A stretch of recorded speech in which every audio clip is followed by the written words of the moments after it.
সামনেই পুজো। এই সময় কলকাতার ভিড় থেকে নিষ্কৃতি পেতে যদি আপনারা পুরী যেতে চান, তাহলে তার জন্য সবথেকে ভালো অপশান হচ্ছে আপনাদের হাওড়া থেকে পুরী বন্দে ভারত এক্সপ্রেস। নমস্কার বন্ধুরা, চলুন আজকে আমাদের সঙ্গে যাওয়া যাক হাওড়া পুরী বন্দে ভারত এক্সপ্রেসে হাওড়া থেকে ভুবনেশ্বর অবধি। হাওড়া থেকে পুরী বন্দে ভারত এক্সপ্রেস শুরু হয়েছিল 20শে মে 2023। এই 500 কিলোমিটার ডিস্টেন্স কভার করে এই হাই স্পিড ট্রেনটি 6 ঘন্টা 20 মিনিটে। এই ট্রেনটি ছাড়ে হাওড়া থেকে, তাই আমরা ভোর ভোর পৌঁছে গেলাম হাওড়াতে। হাওড়া থেকে পুরীর মধ্যে 7টি স্টেশনে দাঁড়ায় এই ট্রেন। বৃহস্পতিবার ছাড়া সপ্তাহে 6 দিন ছাড়ে। আর হাওড়া থেকে ছাড়ে হচ্ছে নিউ কমপ্লেক্স থেকে। সকাল 6টা 10-এ এই ট্রেন ছাড়ে হাওড়া পুরী বন্দে ভারত 22895। আজকে এটা ছাড়বে প্ল্যাটফর্ম নাম্বার 21 থেকে, তাহলে আমাদের চলে যেতে হবে 21 নম্বর প্ল্যাটফর্মে। আমরা পৌঁছে গেছি 21 নম্বর প্ল্যাটফর্মে। এই আমাদের সামনে দাঁড়িয়ে আছে হাওড়া পুরী বন্দে ভারত এক্সপ্রেস। এই ট্রেনটি এখন 1 বছর হয়ে গেছে চালু হওয়ার। এখন এটা কীরকম সার্ভিস, খাওয়া দাওয়ার সার্ভিস কীরকম, কী টাইমিংয়ে এটা পৌঁছায়, মোটামুটি লেট করে কি করে না, ভেতরটা কীরকম, কী কী ফ্যাসিলিটি আছে, এই সব আমরা এই ভিডিওতে আপনাদেরকে দেখাবো, তো দেখতে থাকুন। বন্দে ভারত এক্সপ্রেস পুরোটাই এসি। দুরকম কম্পার্টমেন্ট থাকে এখানে, এসি চেয়ার কার আর এক্সিকিউটিভ চেয়ার কার। আমরা বুক করেছি চেয়ার কারে। এইটা হচ্ছে চেয়ার কার। এটার ভাড়া হচ্ছে কলকাতা থেকে পুরী 1245 খাবার সহ, অর্থাৎ অন্যান্য ট্রেনের তুলনায় ভাড়া একটু বেশি, সেজন্য এটাতে টিকিট পাওয়ার সম্ভাবনাটাও কিন্তু বেশি। এটা হচ্ছে এক্সিকিউটিভ চেয়ার কার কম্পার্টমেন্ট। এখানে সিটগুলো আছে 2x2, যেটা চেয়ার কারে 3x2 ছিল, একটু বেশি আরামদায়ক, লাল কাপড় দিয়ে মোড়া। এটার ভাড়া হচ্ছে 2400 টাকা ইনক্লুডিং ফুড। আর এখানে এই সিটগুলো যেগুলো আছে সেগুলো 360 ডিগ্রি অ্যাঙ্গেলে ঘুরে যেতে পারে, অর্থাৎ আপনারা সামনাসামনি বসে গল্প করতে করতে যেতে পারেন। একটু বেশি আরামদায়ক এই সিটগুলো।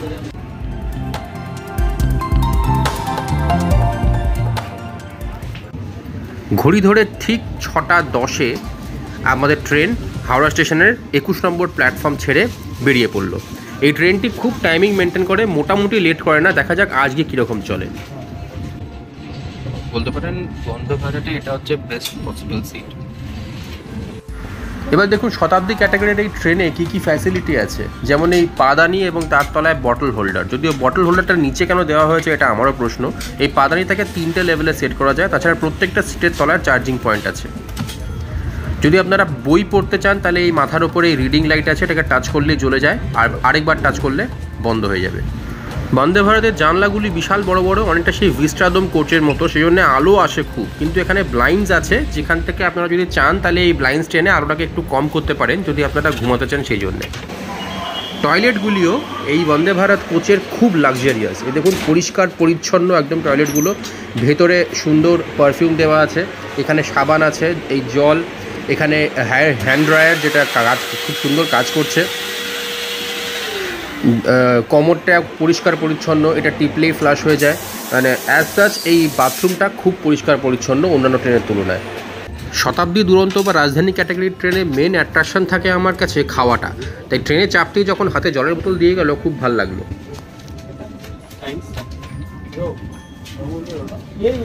বন্দে ভারত এক্সপ্রেস এখন অবধি খুব সেফ ট্রেন, এবং চালু হওয়ার পর থেকে খুব কমই অ্যাক্সিডেন্টের মুখে পড়েছে। এবার দিয়ে গেল টি সেট। ট্রেন মোটামুটি খানিকটা এগিয়ে গেছে, সাঁতরাগাছি পেরিয়ে গেছে বেশ খানিকক্ষণ। এই টি সেটের মধ্যে আপনারা দেখতে পাচ্ছেন বিস্কিট আছে, আর এই প্যাকেটের মধ্যে চা বানাবার যাবতীয় সরঞ্জামগুলো আছে। এটা খুলে আপনাদেরকে দেখাচ্ছি।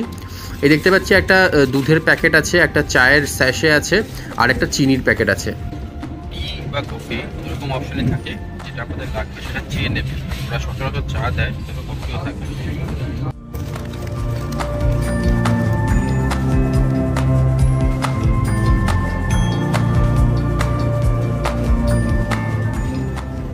হাওড়া থেকে পুরীর লাইনে এই বন্দে ভারত এক্সপ্রেস সব থেকে স্পিডে চলে।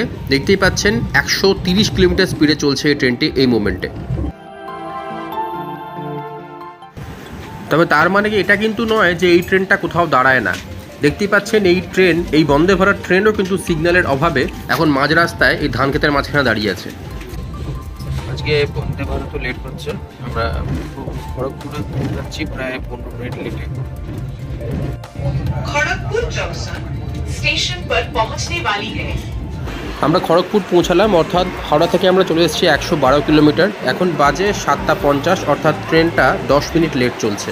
হ্যাঁ, বন্দে ভারতও লেট করে। ঘড়ি ধরে ঠিক 7:55 ট্রেন ছেড়ে দিল। আমরা খড়গপুর থেকে চললাম বালাসোরের দিকে। এবার ব্রেকফাস্ট দিয়ে গেল, অর্থাৎ যদি আপনারা খড়গপুর থেকে ওঠেন তাহলেও আপনারা ব্রেকফাস্ট পাবেন। আমি ননভেজ ব্রেকফাস্ট নিয়েছি, দেখতেই পাচ্ছেন ননভেজ ব্রেকফাস্টে মোটামুটি যেরকম শতাব্দীতে দেয় সেরকমই দিয়েছে। এখানে ব্রেড আছে, অমলেট আছে, আর আছে ফ্রেঞ্চ ফ্রাইস, তাছাড়া কেক আছে, এই মাখন আর জ্যাম দুরকম অপশানই আছে, গোলমরিচ নুন আছে, কেচাপ আছে। আপনারা ভালোভাবেই খেতে পারবেন। আমি খেয়ে দেখি কীরকম খেতে। এবং ব্রেকফাস্টের সঙ্গেও কিন্তু এরা আরেকবার চা বা কফি দেবে। আমি যেহেতু আগের বার চা নিয়েছিলাম তাই এবার আমি কফি অফ করলাম। আপনারা যেটা ইচ্ছা সেটা বলবেন, দিয়ে যাবে।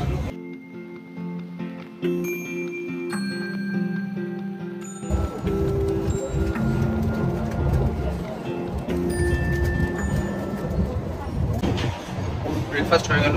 একজনের জন্য কিন্তু যথেষ্ট ভালো সংস্থাস ব্রেকফাস্ট, মানে পেট ভরে যাবে। তারপরে চা কফিও দেবে, যথেষ্ট ভালো ব্রেকফাস্ট। ঘড়িতে এখন 9:10 সবে পেরিয়েছে। আমরা পৌঁছালাম বালাসোর স্টেশন। এখানে পৌঁছানোর কথা 9:05। আমরা চলে এসেছি 194 কিলোমিটার হাওড়া থেকে। খালি 5 মিনিট দাঁড়ায় এখানে, ট্রেন ছেড়ে দিল। আমরা বালাসোর থেকে এগিয়ে চললাম এর পরের স্টেশন ভদ্রকের দিকে। টোটাল 7টা স্টেশন আছে। ঘড়িতে এখন বাজে 9:50। আমরা পৌঁছে গেছি ভদ্রকে। এখানে 10 মিনিট লেট, ট্রেনের আসার কথা 9:40। আমরা চলে এসেছি 255 কিলোমিটার। ভদ্রকেও বেশিক্ষণ দাঁড়ায় না, ট্রেন ছেড়ে দিল। এবার পরের গন্তব্য হচ্ছে জজপুর কেওনঝাড়। ঘড়ি এখন সময় বলছে 10:15।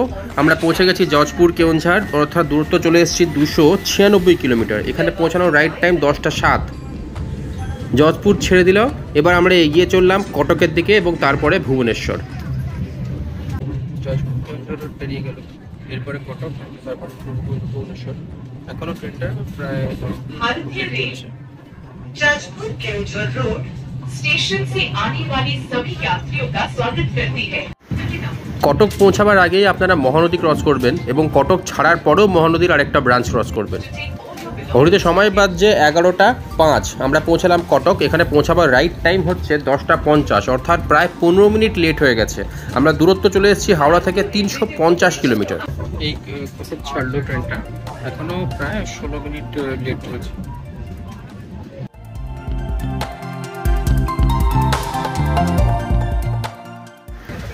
ঘড়িতে সময় বলছে 11:40। আমরা ভুবনেশ্বর স্টেশন ঢুকছি। এখানে পৌঁছাবার রাইট টাইম ছিল 11:20। আমরা হাওড়া থেকে দূরত্ব চলে এসেছি 369 কিলোমিটার, আর ট্রেন 20 মিনিট লেট। কম্পার্টমেন্ট থেকে বোতাম টিপে আমি বাইরে বেরিয়ে এই দরজা দিয়ে ট্রেন থেকে নামবো।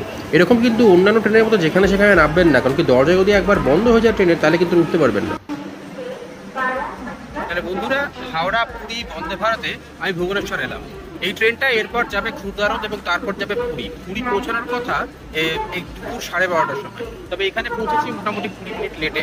এখন কতক্ষণে পুরী পৌঁছাবে সেটা আমি বলতে পারছি না। তবে যদি তাড়াতাড়ি আপনাদের পুরী আসার থাকে বা ভুবনেশ্বর আসার থাকে সকালবেলা, তাহলে বন্দে ভারত কিন্তু একটা খুব ভালো অপশন। 11টার মধ্যে 11:30টার মধ্যে ভুবনেশ্বর পৌঁছে যাবেন, আর 12:30টার মধ্যে, এবং রাস্তায় খাবার দাবার খুব ভালো পাবেন। খুব স্বাচ্ছন্দ্যে এসিতে আসতে পারেন। তাহলে আমার সঙ্গে যাত্রাটা কেমন লাগলো সেটা কমেন্ট করে জানাতে ভুলবেন না। ভিডিওটি ভালো লাগলে লাইক অবশ্যই করবেন এবং আমাদের চ্যানেল নতুন হলে চ্যানেলটিকে সাবস্ক্রাইব করতে ভুলবেন না যেন। সঙ্গে থাকার জন্য ধন্যবাদ। ডিসকভারিং কলকাতা।